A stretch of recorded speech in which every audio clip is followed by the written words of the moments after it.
The Adventures of Tom Sawyer by Mark Twain. Chapter 15. A few minutes later, Tom was in the shoal water of the bar, wading toward the Illinois shore. Before the depth reached his middle, he was halfway over. The current would permit no more wading now, so he struck out confidently to swim the remaining 100 yards. He swam quartering upstream, but still was swept downward rather faster than he had expected. However, he reached the shore finally and drifted along till he found a low place and drew himself out. He put his hands on his jacket pocket, found his piece of bark safe, and then struck through the woods, following the shore with streaming garments. Shortly before 10 o'clock, he came out into an open place opposite the village and saw the ferry boat lying in the shadow of the trees and the high bank. Everything was quiet under the blinking stars. He crept down the bank, watching with all his eyes, slipped into the water, swam 3 or 4 strokes, and climbed into the skiff that did y'all duty at the boat's stern. He laid himself down under the thwarts and waited, panting. Presently the cracked bell tapped, and a voice gave the order to cast off. A minute or two later, the skiff's head was standing high up against the boat's swell, and the voyage was begun. Tom felt happy in his success, for he knew it was the boat's last trip for the night. At the end of a long 12 or 15 minutes, the wheels stopped, and Tom slipped overboard and swam ashore in the dusk, landing 50 yards downstream, out of danger of possible stragglers. He flew along unfrequented alleys and shortly found himself at his aunt's back fence. He climbed over, approached the L, and looked in at the sitting-room window, for a light was burning there. There sat Aunt Polly, Sid, Mary, and Joe Harper's mother grouped together talking. They were by the bed, and the bed was between them and the door. Tom went to the door and began to softly lift the latch. Then he pressed gently, and the door yielded a crack. He continued pushing cautiously and quaking every time it creaked, till he judged he might squeeze through on his knees. So he put his head through and began warily. "What makes the candle blow so?" said Aunt Polly.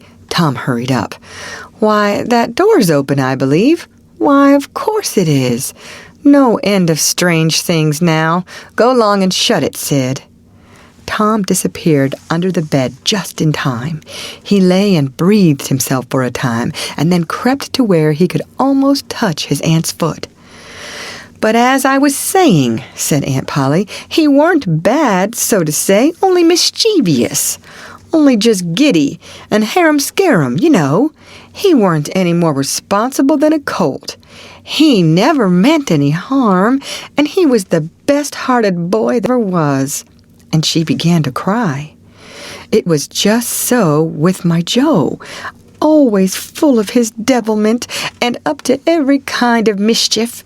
But he was just as unselfish and kind as he could be, and laws bless me to think I went and whipped him for taking that cream, never once recollecting that I throwed it out myself because it was sour, and I never to see him again in this world, never, never, never, poor abused boy." And Mrs. Harper sobbed as if her heart would break. "I hope Tom's better off where he is," said Sid. "But if he'd been better in some ways—" "Sid!" Tom felt the glare of the old lady's eye, though he could not see it. "Not a word against my Tom now that he's gone. God'll take care of him.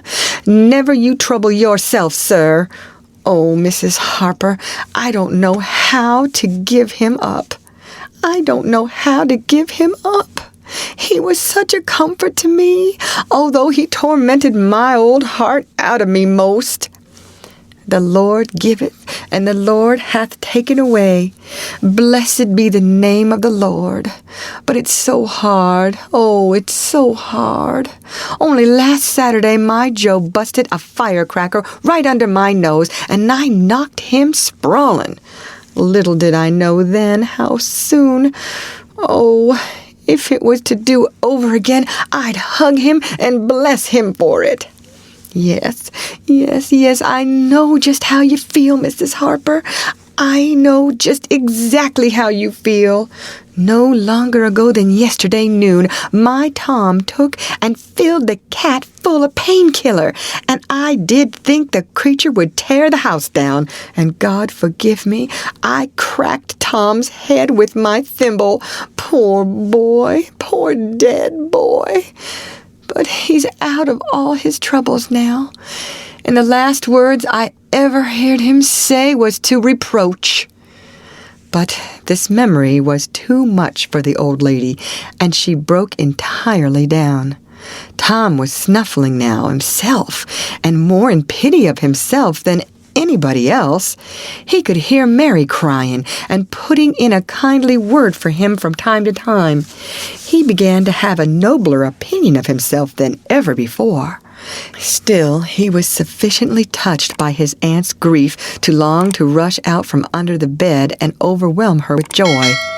And the theatrical gorgeousness of the thing appealed strongly to his nature too, but he resisted and lay still. He went on listening and gathered by odds and ends that it was boys had got drowned while taking a swim. Then the small raft had been missed. Next, certain boys said the missing lads had promised that the village should hear something soon. The wise heads had put this and that together and decided that the lads had gone off on that raft and would turn up at the next town below presently. But toward noon the raft had been found, lodged against the Missouri shore some 5 or 6 miles below the village, and then hope perished. They must be drowned, else hunger would have driven them home by nightfall, if not sooner. It was believed that the search for the bodies had been a fruitless effort merely because the drowning must have occurred in mid-channel, since the boys, being good swimmers, would otherwise have escaped ashore. This was Wednesday night. If the bodies continued missing until Sunday, all hope would be given over, and the funerals would be preached on that morning. Tom shuddered. Mrs. Harper gave a sobbing good night and turned to go. Then, with a mutual impulse, the two bereaved women flung themselves into each other's arms and had a good consoling cry, and then parted. Aunt Polly was tender far beyond her wont in her good night to Sid and Mary. Sid snuffled a bit, and Mary went off crying with all her heart. Aunt Polly knelt down and prayed for Tom so touchingly, so appealingly, and with such measureless love in her words and her old trembling voice, that he was weltering in tears again long before she was through. He had to keep still long after she went to bed, for she kept making broken-hearted ejaculations from time to time, tossing unrestfully and turning over. But at last she was still, only moaning a little in her sleep. Now the boy stole out, rose gradually by the bedside, shaded the candlelight with his hand, and stood regarding her. His heart was full of pity for her. He took out his sycamore scroll and placed it by the candle. But something occurred to him, and he lingered, considering. His face lighted with a happy solution of his thought. He put the bark hastily in his pocket. Then he bent over and kissed the faded lips, and straightway made his stealthy exit, latching the door behind him.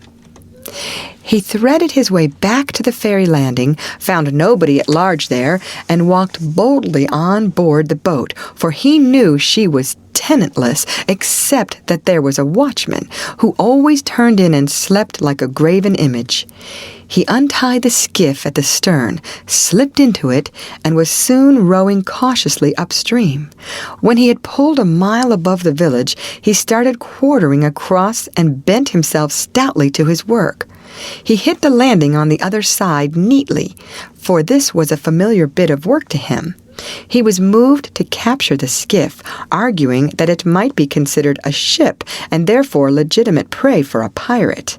But he knew a thorough search would be made for it, and that might end in revelations. So he stepped ashore and entered the woods. He sat down and took a long rest, torturing himself meanwhile to keep awake, and then started warily down the home stretch. The night was far spent. It was broad daylight before he found himself fairly abreast the island bar. He rested again until the sun was well up and gliding the great river with its splendor, and then he plunged into the stream.